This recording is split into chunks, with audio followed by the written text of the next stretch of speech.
and welcome to Project Fire's Sprinkler Talk.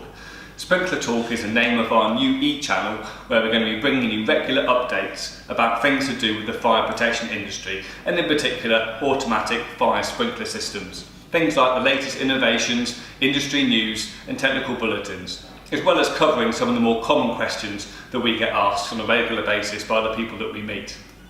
My name's Andy Fisher and I'm part of the technical team here at Project Fire. And today I'm going to be telling you about sprinkler heads, as you probably guessed from what you can see in front of me on the table here. So, I hope you find it useful and enjoy it.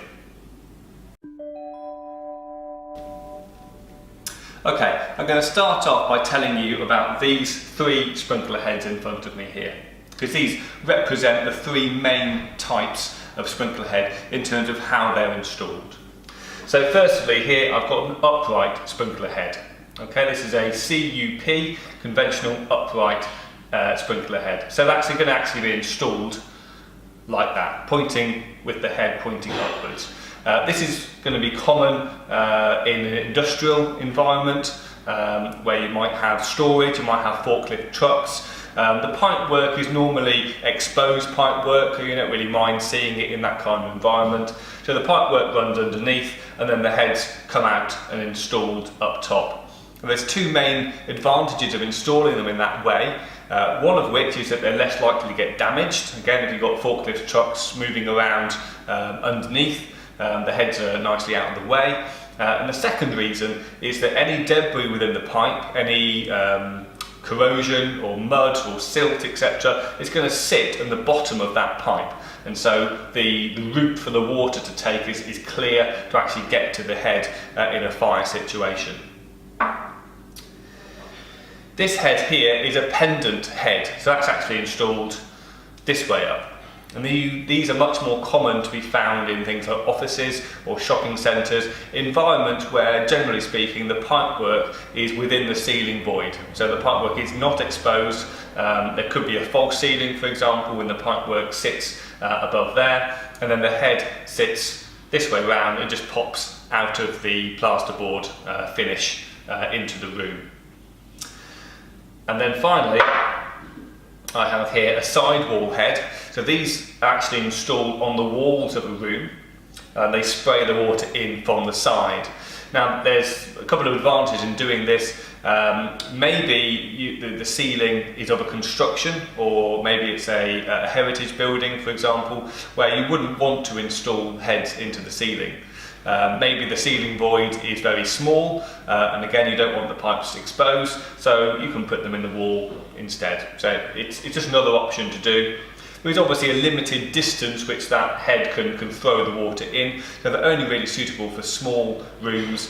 Things like hotel rooms and corridors are a good example of where this type of head is used. These three sprinkler heads are also a good example of the different finishes that you can have on a sprinkler head. This is a standard brass finish or unfinished. It's also called self-finish sprinkler head as well. So in an industrial environment, again, you don't really care what they look like. This is going to be the type of sprinkler head that you would generally install.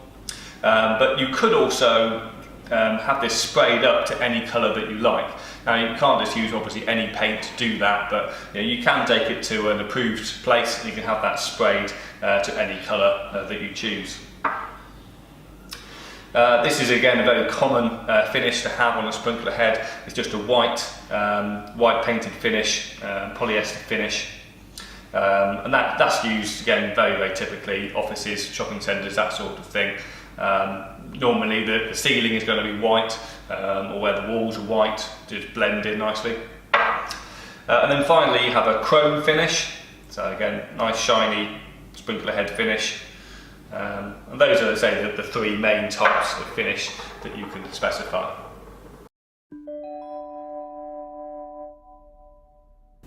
The last thing I want to tell you about in this video is about the response times of sprinkler heads. So here I've got two sprinkler heads, and as you can see they've both got the red bulb, so they're set to operate at the same temperature, 68 degrees Celsius, standard sprinkler heads. However, The bulb on the right here, so this is the sprinkler bulb. The bulb on the right is a thicker bulb than the one on the left. All that means is that there's more liquid here on the bulb on the right.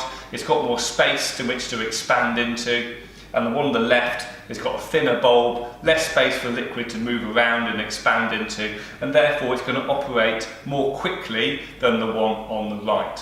So this is a quick response head, and that's used in life safety environments such as offices, shopping centres, places, public spaces. And the one on the right is a standard response head. This is used in the industrial environment, warehouses and factories and things like that. So that's it for this episode of Sprinkler Talk. I will be going into sprinkler heads in more detail in subsequent videos, but for now, if you enjoyed that or found it useful, why not let us know by giving us a like on the video or leaving us a comment in the sections below. Remember, you can also have a look at our Twitter account, find us on LinkedIn, or visit our website for more information on our sustainable and innovative products that we have for the fire protection industry. So, thanks again for watching. Bye bye.